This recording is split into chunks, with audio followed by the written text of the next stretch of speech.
ہندوستان کے اندر جتنے بھی مدارس دینیاں ہیں سب کو بند کرنے کا اعلان ہو گیا۔ عید کے بعد مدرسے نہیں کھل رہے، عید کے بعد مدرسے پورے ہندوستان میں۔ انہوں نے باقاعدہ ان کی سپریم کورٹ نے، ہائی کورٹ نے ان کی 200 صفحات کا فیصلہ جاری کیا ہے، بچے جتنے بھی ہوں گے سارے کے سارے انہوں نے اٹھا کر سکول داخل کرا دیں جتنے بچے دین پڑھنے والے ہیں۔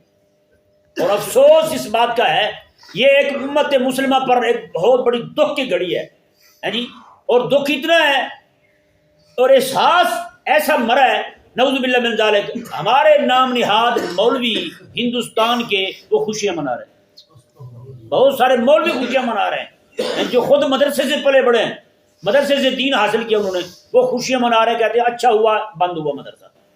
بتائیں آخر کیا ایسی شے تھی جس نے مولوی کو ہی مدرسے کا دشمن بنا دیا؟ یار آپ ذرا تھوڑا سا غور کریں، اشارہ میں پہلے دے گیا ہوں۔ امریکہ میں رہتے ہوئے آپ امریکہ کی فوج کے خلاف بول سکتے ہیں؟ جہاں ان کی فوج تیار ہوتی ہے، چھونی فوج ان کی رہتی ہے، اس چھونی کے خلاف بول سکتے ہیں؟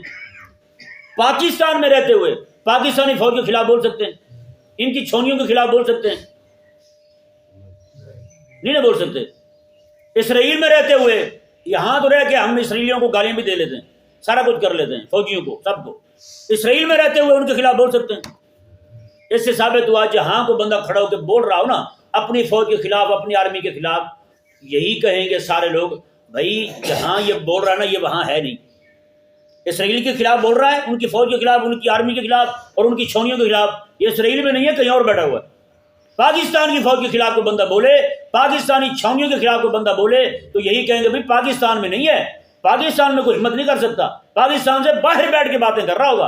انڈیا میں رہنے والا بندہ ان کی فوج کے خلاف، ان کی چھاؤنیوں کے خلاف نہیں بول سکتا۔ تو بتائیں بھائی مسلمان ہو، اسلام میں رہتے ہوئے اسلام کی چھاؤنیاں ہیں، اسلام کے مجاہد جو ہیں ان کے خلاف بول سکتا ہے بنا؟ جیسے ثابت یہی ہوتا ہے کہ پھر یہ جناب اسلام کا جو وطن ہے نا اس سے کہیں باہر جا پڑا ہے، وہاں سے بیٹھا باتیں کر رہا ہے اسلام کے خلاف۔